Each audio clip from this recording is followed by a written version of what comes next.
ರಾಜ್ಯ ರಾಜಕಾರಣದ ಮಹತ್ವದ ತಿರುವಿನ ಬ್ರೇಕಿಂಗ್ ನ್ಯೂಸ್ ಇದು. ಸಿಎಂ ಸಿದ್ದರಾಮಯ್ಯ ಅವರು ತಮ್ಮ ಸ್ಥಾನಕ್ಕೆ ಗುರುವಾರ ರಾಜೀನಾಮೆ ಕೊಡುವಂಥ ಸಾಧ್ಯತೆ ಇದೆ ಅಂತ ಹೇಳಿ ಮತ್ತೆ ಹೇಳ್ತಾ ಇದ್ದೀನಿ. ಒಂದು ಪ್ರಶ್ನಾರ್ಥಕ ಚಿಹ್ನೆ ಇಟ್ಕೊಂಡು ಸಾಧ್ಯತೆ ಬಗ್ಗೆ ಮಾತ್ರ ನಾವು ಮಾತಾಡ್ತಾ ಇದ್ದೀವಿ ಅಂತ ಒಂದು ಬಲವಾದಂಥ ಸುದ್ದಿ ನಮಗೆ ದೆಹಲಿ ಕಡೆಯಿಂದ ಸಿಗ್ತಾ ಇದೆ. ಡಿ ಕೆ ಶಿವಕುಮಾರ್ ಅವರ ಪ್ರಾರ್ಥನೆ ಫಲ ಕೊಟ್ಟಿದೆಯಾ? ಶುಭಗಳಿಗೆ, ಶುಭ ಮುಹೂರ್ತ, ಶುಭ ಕಾಲ ಎಲ್ಲವೂ ಕೂಡ ಡಿ ಕೆ ಶಿವಕುಮಾರ್ ಅವರಿಗೆ ಬಂದಿದೆಯಾ? ಇಲ್ಲಿ ರಾಷ್ಟ್ರ ರಾಜಕಾರಣಕ್ಕೆ ಸಿದ್ದರಾಮಯ್ಯನವರು ಹೋಗ್ತಾರಾ? ರಾಜ್ಯಸಭೆಗೆ ಬನ್ನಿ ಅಂತ ಸಿದ್ದರಾಮಯ್ಯನವರು ಕರೆದ್ರಲ್ಲ. ಹೇಗಿದ್ರು ಚುನಾವಣೆ ಇದೆ. ಇಲ್ಲಿ ಕಾಂಗ್ರೆಸ್ಸಿಂದ 3 ಜನ ಆಯ್ಕೆ ಆಗಬಹುದು. ರಾಜ್ಯಸಭೆಗೆ 3 ಜನ ಆಯ್ಕೆ ಆಗುವಂಥ ಅವಕಾಶ ಇದ್ದೇ ಇದೆ. ಅವರಿಗಿರ್ತಕ್ಕಂಥ ವಿಧಾನಸಭಾ ಸದಸ್ಯರ ಲೆಕ್ಕಾಚಾರ ಹಾಕ್ಕೊಂಡಾಗ ಅವ್ರು ಹೋಗ್ತಾರೋ ಬಿಡ್ತಾರೋ ಬೇರೆ ವಿಚಾರ. ಅದರ ನಡುವೆ ಅವರ ಕ್ಯಾಂಪ್ನವರನ್ನು, ಸಿದ್ದರಾಮಯ್ಯನವರ ಕ್ಯಾಂಪ್ನವರನ್ನು ಗಟ್ಟಿಗೊಳಿಸ್ತಾ ಇದ್ದಾರೆ ಸಿದ್ದರಾಮಯ್ಯನವರು. ನಾನು ಆಯ್ತಪ್ಪ, ರಾಜಕಾರಣದ ಸಂಧ್ಯಾ ಕಾಲದಲ್ಲಿ ನಾನಿದ್ದೀನಿ, ಮುಖ್ಯಮಂತ್ರಿ ಪಟ್ಟ ನನಗೆ ಹೋದರೂ ಕೂಡ KPCC ಹುದ್ದೆ ನನ್ನ ಕ್ಯಾಂಪ್ನ ಕಡೆಯವರಲ್ಲಿ ಇರಬೇಕು ಅಂತೇನಾದರೂ ಜಾರಕಿಹೊಳಿ ಅವರಿಗೆ ಅವರು ಅದನ್ನು ಒಂದು ರೀತಿಯಲ್ಲಿ ರೆಫರ್ ಮಾಡಿದ್ದಾರಾ, ಜಾರಕಿಹೊಳಿ ಹೆಸರನ್ನು ಅಂತ ಒಂದು ಪ್ರಶ್ನೆ ಇದೆ ಇಲ್ಲಿ. ಇದರ ಮಧ್ಯೆ ಇತ್ತೀಚೆಗಷ್ಟೇ ಡಿ ಕೆ ಶಿವಕುಮಾರ್ ಅವರು ತಿರುಪತಿಗೆ ಹೋಗಿ ಬಂದಿದ್ದರು. ಸೊ ಆ ಕಾರಣದಿಂದಾಗಿ ಅವರಿಗೆ ಆ ಒಂದು ಪ್ರಾರ್ಥನೆ, ಅವ್ರು ಹೇಳ್ತಿರ್ತಾರೆ ಮಾತಿಗೆ ಮುಂಚೆ, ಡಿ ಕೆ ಶಿವಕುಮಾರ್ ಕೇಳಿದಾಗ ಒಂದು ಮಾತು ಹೇಳ್ತಾ ಇರ್ತಾರೆ ಅವರು, ಪ್ರಯತ್ನಗಳು ವಿಫಲವಾಗಬಹುದು, ಪ್ರಾರ್ಥನೆ ವಿಫಲವಾಗಲ್ಲ ಅಂತ. ಸೊ ದೇವಸ್ಥಾನಗಳಿಗೆ ಅವರು ಹೋಗ್ತಾ ಇರ್ತಾರೆ. ಆ ಜೈನ್ ಅವರು ನಂಬುತ್ತಾರೆ, ಕೆಂಕೇರಮ್ಮ ಮನೆ ದೇವರು ಇರಬೇಕು ಅವ್ರಿಗೆ, ಅವ್ರನ್ನ ಅವ್ರು ಪೂಜೆ ಮಾಡ್ತಾ ಇರ್ತಾರೆ. ಯಾವ ದೇವಸ್ಥಾನಗಳಿಗೆ ಹೋಗ್ಬೋದು ಎಲ್ಲ ಹೋಗ್ತಾ ಇರ್ತಾರೆ. ಇತ್ತೀಚೆಗಂತೂ ಅವ್ರು ಹೋಗಿದ್ದಿದ್ದು ತಿರುಪತಿಗೆ. ಸೊ ಹಾಗಾಗಿ ತಿರುಪತಿಯ ತಿಮ್ಮಪ್ಪ ಇವರಿಗೆ ಇದೀಗ ಅನುಗ್ರಹ ಕೊಟ್ಟಿದ್ದಾರಾ?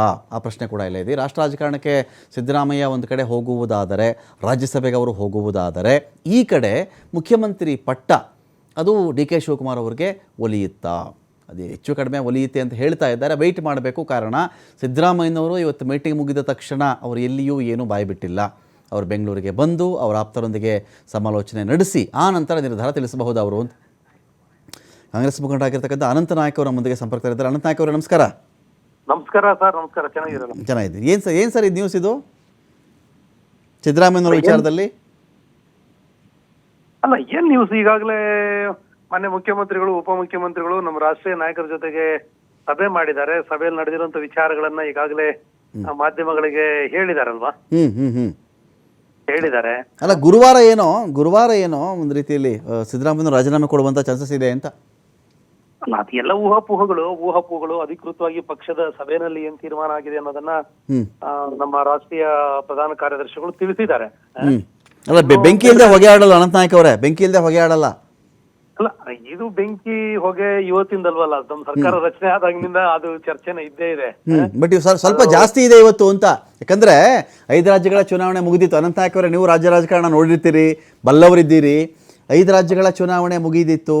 ಡಿಸೆಂಬರಿಂದ ಶುರುವಾಗ್ಬಿಟ್ಟಿತ್ತು. ಮುಖ್ಯಮಂತ್ರಿ ಬದಲಾವಣೆ, ಡಿಸೆಂಬರ್ ಕ್ರಾಂತಿ, ನವೆಂಬರ್ ಕ್ರಾಂತಿ ಗೊತ್ತೇ ಇದೆ ನಿಮಗೆ. ಆದರೆ ಈಗ ಕಾಲ ಏನಾದರೂ ಪರಿಪಕ್ವ ಆಗಿ ಅಲ್ಲಿಗೆ ಬಂದು ನಿಂತ್ಕೊಂಡಿತ್ತ? ಅಲ್ಲಿಗೆ ಅಲ್ಲ, ಒಂದು ನೀವ್ ಹೇಳೋದ್ರಲ್ಲಿ ಅರ್ಥ ಇದೆ. ನಾವು ಅದನ್ನ ಸಂಪೂರ್ಣವಾಗಿ ಅಲ್ಲಿಗೆಳೆಯಲ್ಲ. ಯಾಕಂದ್ರೆ ಸಹಜವಾಗಿನೇ ಏನೋ ಬದಲಾವಣೆ ಆಗುತ್ತಂತೆ, ಏನೋ ಚೇಂಜ್ ಆಗುತ್ತಂತೆ, ಏನೋ ಮಾತುಕತೆ ಆಗಿದೆ ಅಂತ ಅನ್ನುವಂತ ಸುದ್ದಿ ಇದ್ದಿದ್ರಿಂದ ಅದು ತಳಮಟ್ಟದ ಕಾರ್ಯಕರ್ತರಿಗೂ ಒಂದ್ ರೀತಿನಲ್ಲಿ ನಮಗೆ ಏನಿದೆ ಅಂತಂದೇಳಿ ಇತ್ತು. ಆದ್ರೆ ಇವತ್ತಿನ ಮೀಟಿಂಗ್ ಹೋಗೋ ಮುನ್ನ ನಿನ್ನೆವರೆಗೂ ಚರ್ಚೆ ಏನಿತ್ತು, ಇಲ್ಲ ಇನ್ನು ಆಯ್ತು, ಚೇಂಜ್ ಆಗಿತ್ತು ಅನ್ನೋ ರೀತಿನಲ್ಲಿ ಸೋಷಿಯಲ್ ಮೀಡಿಯಾದಲ್ಲಿ ಬಂತು. ಆದ್ರೆ ಅದಕ್ಕೆಲ್ಲ ಇವತ್ತು ನಮ್ಮ ರಾಷ್ಟ್ರೀಯ ನಾಯಕರು ಸಭೆಯನ್ನ ಮಾಡಿ ಅದಕ್ಕೆ ಸ್ಪಷ್ಟನೆ ಕೊಟ್ಟಿದ್ದಾರೆ. ಒಂದು. ಎರಡನೇದು, ಆ ತರದ್ ಏನಾದ್ರು ಈಗ ಮತ್ತೆ ಬರ್ತಾ ಇರೋ ಹೊಸ ಸುದ್ದಿಗಳನ್ನ ತಿಳ್ಕೊಳ್ಬೇಕಂದ್ರೆ ಅಧಿಕೃತವಾಗಿ ನಮ್ಮ ಮುಖ್ಯಮಂತ್ರಿಗಳು ಈಗ ಬರ್ತಾ ಇದ್ದಾರೆ, ಮಾನ್ಯ ಉಪಮುಖ್ಯಮಂತ್ರಿಗಳು ಬರ್ತಾ ಇದ್ದಾರೆ. ಸಭೆಯಲ್ಲಿ ಯಾರ್ಯಾರು ಭಾಗವಹಿಸಿದ್ರು ಅವರೇ ಅದನ್ನ ಸ್ಪಷ್ಟಪಡಿಸಬೇಕಾಗುತ್ತೆ. ಜಾರಕಿಹೊಳಿ ಅವರ ಕಥೆ ಏನು ಅಂತ, ಏನು KPCC ಅಧ್ಯಕ್ಷರಾಗ್ತಾರ ಅವರು ಅಂತ? ಅಲ್ಲ, KPCC ಅಧ್ಯಕ್ಷರು ಈಗಾಗಲೇ ನಮ್ಮವ್ರು ಇದಾರಲ್ಲ, ಮೊನ್ನೆ ಡಿ ಕೆ ಶಿವಕುಮಾರ್ ಅವರು ಉಪಮುಖ್ಯಮಂತ್ರಿ. ಅದೇ ಅನಂತ ನಾಯಕ್ ಅವರೇ, ಈಗ ಶಿವಕುಮಾರ್ ಅವ್ರೇನಾದ್ರು CM ಆಗಿ ಪ್ರಮೋಟ್ ಆದ್ರೆ ಒಬ್ಬ ವ್ಯಕ್ತಿಗೆ 2 ಹುದ್ದೆ ಕೊಡಕ್ ಆಗಲ್ಲ. KPCC ಅಧ್ಯಕ್ಷ ಹುದ್ದೆ ಸಿದ್ದರಾಮಯ್ಯನವ್ರ ಕ್ಯಾಂಪಲ್ಲಿ ಇರಲಿ, ಸತೀಶ್ ಜಾರಕಿಹೊಳಿ ಅವರ ಕೈನಲ್ಲಿ ಇರಲಿ ಅಂತ ಒಂದು ಲೆಕ್ಕಾಚಾರ ಇದೆ, ರಾಜಕೀಯ ಲೆಕ್ಕಾಚಾರ ಇದರಲ್ಲಿ ಅಂತ. ಅಲ್ಲ, ನಾವು ಲೆಕ್ಕಾಚಾರಗಳು ರಮಕಾಂತ್ ನೀವು ಹೇಳ್ತಾ ಇರೋದನ್ನ ನಾವೇನು ಸಂಪೂರ್ಣ ತಿರಸ್ಕರಿಸಲ್ಲ. ಪಕ್ಷ ಈಗ ಮುಖ್ಯಮಂತ್ರಿಗಳು ಇದ್ದಾರೆ, ನಮ್ಮ ಅಧ್ಯಕ್ಷರು ಈಗಿದ್ದಾರೆ. ಅವ್ರು ಇದ್ದಾಗಲೇ ಇನ್ನೊಬ್ಬರನ್ನ ನಾವು ಇವ್ರು ಅವರು ಅಂತ ಹೇಳಕ್ ಆಗಲ್ಲ. ಪಕ್ಷ ಅಂದ್ರೆ ಪಕ್ಷದ ಶಿಸ್ತಿರುತ್ತೆ. ಆ ಶಿಸ್ತಿನ ಆಧಾರವಾಗಿ ಬಹುಶಃ ಜಾರಕಿಹೊಳಿ ಸಮರ್ಥರು ಅಂತ ಹೇಳಿ ಮುಂದೊಂದ್ ದಿನ ಖಾಲಿ ಆದಾಗ ಸರ್ಕಾರ ತೀರ್ಮಾನ ಮಾಡಿದ್ರೆ, ಪಕ್ಷ ತೀರ್ಮಾನ ಮಾಡಿದ್ರೆ ಖಂಡಿತವಲ್ಲ ಆ ಜವಾಬ್ದಾರಿನ ಅವರು ನಿರ್ವಹಿಸಬೇಕಾಗುತ್ತೆ. ಅದಕ್ಕೆ ಅವ್ರಿಗೆ ಸಾಮರ್ಥ್ಯವೂ ಕೂಡ ಇದೆ. ಬಟ್ ಈಗ ಆ 2 ಹುದ್ದೆಗಳು ಇರೋದ್ರಿಂದ ನಿಮ್ಮ ಪಾರ್ಟಿ ತುಂಬಾ ಮೂಮೆಂಟ್ಸ್ ಇದೆಯಾ ಅನಂತ್ ನಾಯಕ್? ತುಂಬಾ ಮೂಮೆಂಟ್ಗಳಾಗ್ತಾ ಇದೆಯಾ? ಸಿದ್ದರಾಮಯ್ಯನವರನ್ನ ಒಂದು 2 ಗಂಟೆ ಟೈಮಲ್ಲಿ ಬರ್ತಾರೆ ಅಂತ ಕೇಳ್ಪಟ್ಟಿದ್ದೀನಿ ನಾನು. ಬಹಳ ಮೂಮೆಂಟ್ಗಳಾಗ್ತಿದ್ಯಾ ಅಂತ? ಇಲ್ಲ, ಆ ತರದ ಮೂಮೆಂಟ್ ಏನಿಲ್ಲ. ಸಿದ್ದರಾಮಯ್ಯನವರು ಸಭೆ ಮುಗಿಸಿ ಪತ್ರಿಕಾಗೋಷ್ಠಿ ಮಾಡಿ ತಮ್ಮ ಸ್ನೇಹಿತರ ಜೊತೆಗೆ ಆರಾಮಾಗಿ ಊಟ ಎಲ್ಲವನ್ನು ಮುಗಿಸಿ ಅವರು ಬೆಂಗಳೂರು ಕಡೆ ಹೊರಟಿದ್ದಾರೆ. ಹಾಗೇನೆ ಆಯಾ ಸಚಿವರು ಅಥವಾ ಬೇರೆ ಬೇರೆ ಕೆಲಸಕ್ಕೆ ಹೋದಂತ ನಮ್ಮ ಮುಖಂಡರುಗಳು ಕೂಡ ಅವ್ರವ್ರ ಕೆಲಸಗಳಲ್ಲಿ ಮುಗಿಸ್ಕೊಂಡು ಕೆಲವರು ಹೊರಟಿದ್ದಾರೆ, ಕೆಲವರು ನಾಳೆ ಹೊರಡಬಹುದು. ಇದು ಸಹಜವಾಗಿ ಮುಖ್ಯಮಂತ್ರಿ ಉಪಮುಖ್ಯಮಂತ್ರಿಗಳು ದೆಹಲಿಗೆ ಹೋದಾಗ ಅವ್ರ ಜೊತೆಗೆ ಸಹಜವಾಗಿನೇ ಹೋಗ್ತಾರೆ ನಮ್ಮವರೆಲ್ಲ, ಅವ್ರವ್ರ ಬೇರೆ ಕೆಲಸ.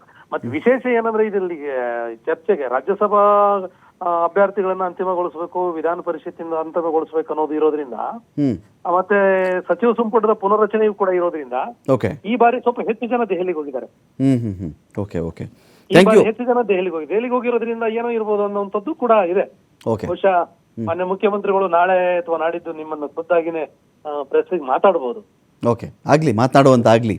ಥ್ಯಾಂಕ್ ಯು ಅನಂತ್ ನಾಯಕ್ ಅವರೇ, ಥ್ಯಾಂಕ್ ಯು ಸೋ ಮಚ್ ಮಾತನಾಡೋದಕ್ಕಾಗಿ.